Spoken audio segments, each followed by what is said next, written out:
Imagine it is the year 900 AD. You are a young nun kneeling in the dark church of a coastal convent in Northumbria or Ireland. It is the dead of night.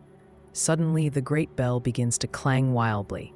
Not the slow rhythm of matins, but frantic, desperate strokes. The alarm. The watchman on the cliff has seen them. Black sails against the moon. The Vikings have come. These raiders were almost all Danes from the great trading towns of Hedeby and Ribe, with some Norwegians from the fjords of Vestfold and Trondheim. They sailed in fleets of 20 to 100 dragon ships, each packed with 30 to 60 warriors. Their leaders were sea kings and jarls, men like Sigtryg, Guthrum, or the sons of Ragnar Lodbrok. They worshipped Odin and Thor and felt no duty of mercy toward the servants of the White Christ. This is what happened next. Again and again for 150 years. They beached the ships at dusk or just before dawn, the long keels grinding softly onto the shingle. The watchman who spotted them and scrambled to light the warning fire was the first to die. A single axe blow to the skull dropped him without a sound. Any monk or lay brother who seized a staff, a knife, or even a fishing spear was cut down instantly. Blood spattered the wet sand. In the church, someone began ringing the great bell in frantic, irregular strokes. To the nuns inside, it was a cry for help. To the Vikings, it was a dinner bell that guided them straight to the richest, most undefended buildings. The heavy oak doors were smashed inwards with crashing blows from broad-bladed axes, splinters flying like hail. Raiders stormed the sanctuary and tore the altars apart plank by plank, prying loose every strip of silver and gold. Reliquaries were ripped open. The sacred bones of long-dead saints spilled across the flagstones and were ground under iron-shod feet. Priceless illuminated gospel books had their jeweled and gilded covers wrenched free. The raiders laughed as they tossed the parchment pages aside or crumpled them into the hearth to start roaring fires. At that moment, every nun's fate hung on three cruel judgments: her age, her appearance, and the passing mood of the men who now owned the church. The older sisters and any judged plain or worn by years were dispatched without ceremony. Throats were slit from ear to ear, skulls split by heavy axes, or bodies simply run through with spears and left crumpled between the choir stalls, their black habits rapidly soaking dark. Many of the younger nuns and novices were seized by their veils or hair and pulled, terrified and crying, across the cold stone floors into the nave or chapter house. There, in front of the wounded and the bound, they were subjected to terrible humiliation and mistreatment at the hands of the invaders, while their sisters watched in horror. The chroniclers, even centuries later, wrote with careful restraint, "Violates sunt," they were violated. "Fode tractate," shamefully handled, or simply in captivitatem docte, led away into captivity.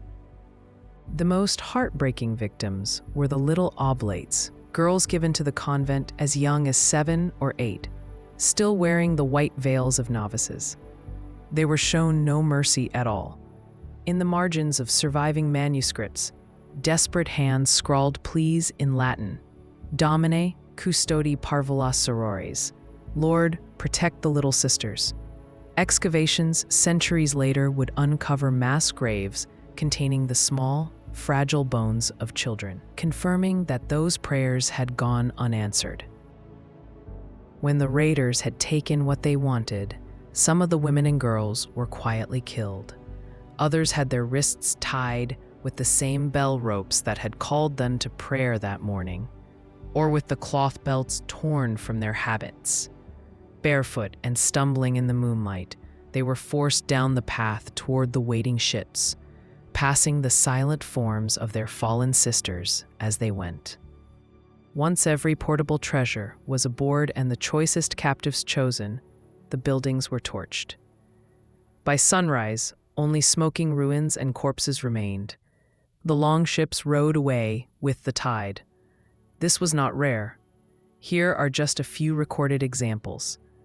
795 AD, Northumbria and Ireland, Ireland. Women and children were carried off into captivity. Many were killed. 830 AD, convent on Lismore, Ireland. Women were violated and led away captive. 870 AD, England. The Anglo-Saxon Chronicle records that the Vikings slew the monks and the nuns without mercy.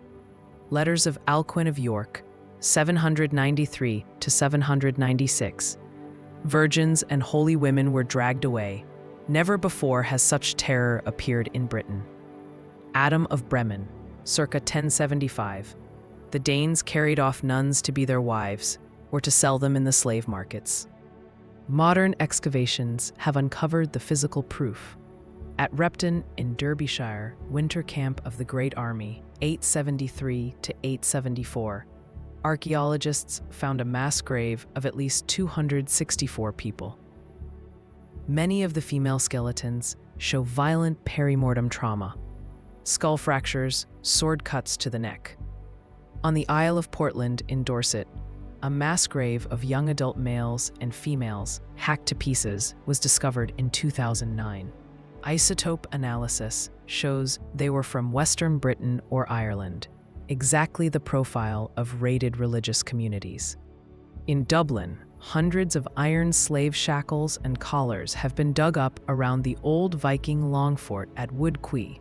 Scandinavian silver hoards routinely contain melted-down fragments of Frankish and Anglo-Saxon church plate, recognizable by their crosses and Latin inscriptions. At Balladule on the Isle of Man, a rich Viking ship burial from around 900 included the body of a young woman killed by a blow to the head and buried with the dead chieftain, almost certainly a sacrificial slave taken on a raid. Those who were not killed immediately faced a far longer ordeal. The luckiest, if the word can be used, were kept by the raiders in Ireland or Western Britain. In Dublin, the biggest slave market in the Western Viking world, captives were held in wooden pens near the Fishamble Street riverfront before auction. Arabic silver dirhams poured in from the east in exchange for human cargo. Many nuns, however, traveled much farther. The eastern route was the most profitable.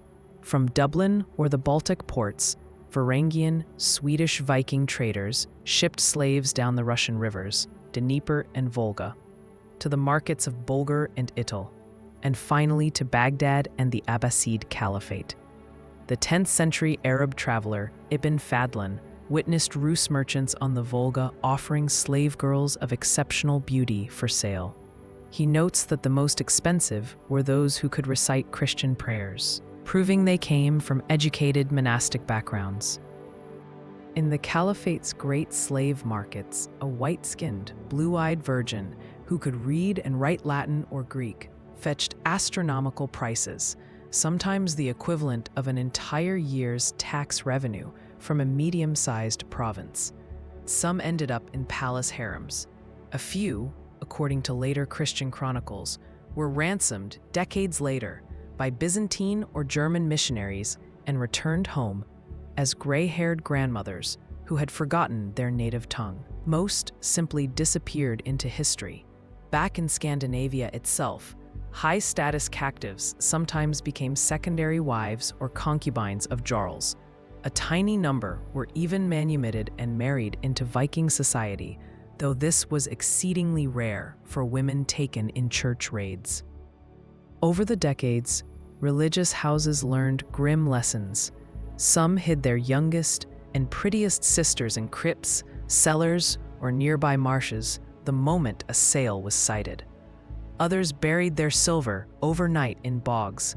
Treasures like the Derrynaflan chalice in Ireland or the True Whittle hoard in Cornwall were recovered centuries later exactly where terrified monks and nuns had hidden them.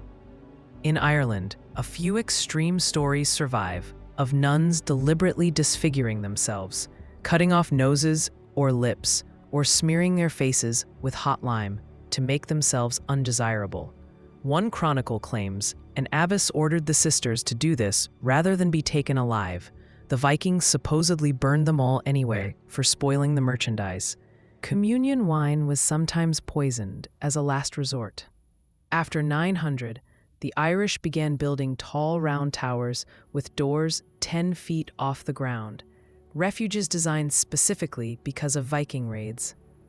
In England, King Alfred and his successors fortified towns, burhs, and required coastal monasteries to keep armed watchmen and signal beacons. Was every raid equally brutal? No. If a monastery paid immediate ransom in silver, some lives were sometimes spared. But in the sudden, unannounced coastal attacks that were most common between 793 and 950, the written sources almost always describe wholesale slaughter and enslavement. Monasteries and nunneries were not struck at random. They were hunted for 5 clear reasons that made them the perfect prey. First, they overflowed with portable wealth. Silver-gilt crosses, gem-studded chalices, gold-threaded vestments, and reliquaries encrusted with jewels hung in every chapel. Granaries bulged with grain, cellars with salted meat, and barrels of wine. A single successful raid could make every man aboard a longship rich for life. Second, their locations were a gift from the sea itself. Most houses were built on lonely headlands, tidal islands, or river mouths, exactly where shallow draft longships could run straight up the beach at high tide and escape on the ebb. Third, they were almost defenseless. The rule of Saint Benedict forbade monks and nuns from bearing arms. The strongest weapon inside the walls was usually a pruning knife. Kings and lords rarely wasted soldiers guarding remote religious houses when they needed every spearman to fight the Vikings on open battlefields. Fourth, the slave trade turned human beings into the most profitable cargo of all. Educated young women who could read Latin, sing the Psalms, and write a fair hand were luxury goods. In the markets of Dublin, Hedeby, and especially along the Volga route to Baghdad, a Christian virgin from a good convent fetched far more than her weight in silver. Finally, religious hatred sharpened every axe.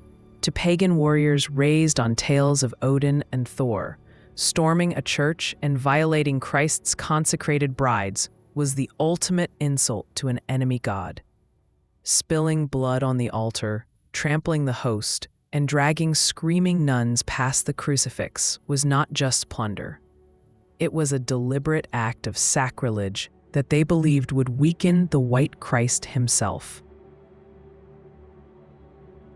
When the dragon ships appeared on the horizon around the year 900, the nuns knew exactly what awaited them: robbery, sexual violation, death, or a lifetime of slavery far from home.